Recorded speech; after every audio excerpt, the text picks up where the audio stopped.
Hello my fellow gaming nuts and thanks for tuning in. Today's episode I wanted to start something new. I want to start a new series called Old Tech Talk. Now this is something I was thinking about recently and thought this would be a really good idea for a series. Today's episode I want to talk about something that's dear to me, something that is one of my personal favorite devices that has ever been made. I'm talking about, of course, the Microsoft Zune. Now, people have ridiculed the Zune because it was not iTunes at the time. It was not Apple. It was different from Apple. It was an alternative. It's been picked on many times. It was made fun of by Family Guy, especially Family Guy. I don't know what Seth MacFarlane has against the Microsoft Zune, but he likes to poke fun at it. And it's been called one of Microsoft's greatest failures. But what's wrong with it? Oh, well, other than the design, which some people don't like, there's nothing really wrong with it at all, actually. It has a really good audio device. It has a really strong audio card. And it's just an all-around amazing device. It mixed elements that was new and old into this one device. It was a really great, wonderful, fantastic device that played music, played videos, played radio, and had one or two games on it. It was one of the first devices that have your own custom background on it. It was at the time, it was a very different and unique device. And the software that came with it was also very good. Not at first, though. It took a little time for the Zune software to develop and grow and become its own identity as compared to iTunes. The sad fact is, though, that Microsoft released the Zune too late, and that's why it ultimately failed. It waited too long after the iPod was already in the mainstream and various other MP3 players, when phones were just starting to become smart devices and Zune was barely able to catch up. This is why ultimately the Zune failed, and it's such a shame. Some of you guys know what I'm talking about, some of you guys don't.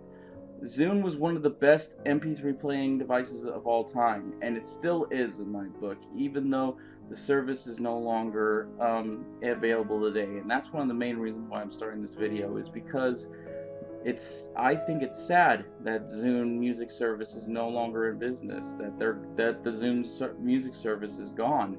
Now, don't get me wrong, I know that people have been talking about a Zune phone for years, but at this point, it's probably not going to happen. A part of me wishes that Zune would have became open source because Microsoft is no longer making the Zune devices. I think it's a huge shame. I think that they were incredible, great music players, and I think that in some way it needs to make a comeback. And there needs to be an alternative software for people that are running Linux on older computers. I'm totally a geek. I mess around with Linux myself, and I like Ubuntu. And it's a great alternative to Windows and Apple, if you ask me. I love to use it. I would like to see a Zune software alternative for Linux, but I don't think that day will ever come. I could be wrong, however. Now I remember.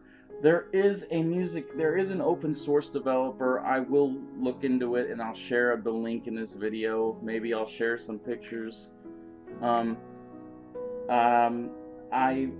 saw this developer creating an open source alternative to the Zune software, and I think that's freaking awesome, because I think the Zune should become part of the community, since Microsoft basically tried to bury it, even though they say that they can use the license later or whatever, and that's why it hasn't become open source yet. I think that's sad, and I think that's a shame. But that does mean that maybe, just maybe, that there's some hope for the Microsoft Zune.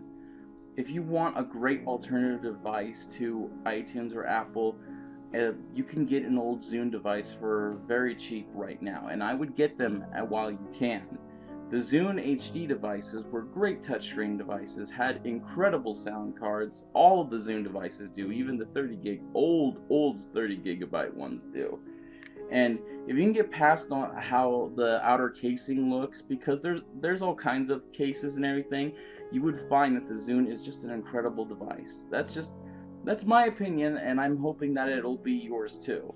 If you guys agree with me, you guys think that maybe this thing should make a comeback, then look into it, and maybe start raising your voices to Microsoft. I know there's petitions out there, and I might start leaking them in my future videos. I don't know, but I've been a Zune fanboy when I don't know, since 2009, maybe sooner, maybe before 2009. No, probably 2000, somewhere around those lines. It wasn't exactly when it first came out, but back when I was younger, I would have way preferred a Zune over an iPod Classic. It's just looked so much better in my opinion. But that's my opinion. And anyway, if you guys agree with me, leave a comment below. If you disagree, do the same. It's okay. It's totally cool. We all have our preferences, It's just the Zune was one of my preferences, and like I said, I'm a total geek. I just remembered that I loved the hell out of the Zune, and I would like to have a Zune again someday. Even though, yes, your Android device does replace any older MP3 player you could lug around, because it does everything. It was nice to have a dedicated music player, especially one that you can have so much room on, like so much room. And the Zune software was just a really clean interface to play with. I really thoroughly enjoyed it. Anyway, I think that it's a terrible shame that the Zune is basically gone now, but that's companies for you.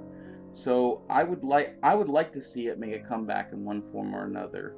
But that's again my opinion. I would like to hear your guys' opinion. Leave a comment below. Let me know what you think about the old Zune, and let me know what you think about old tech talk. Leave a comment below if there's a subject we want to bring up next time.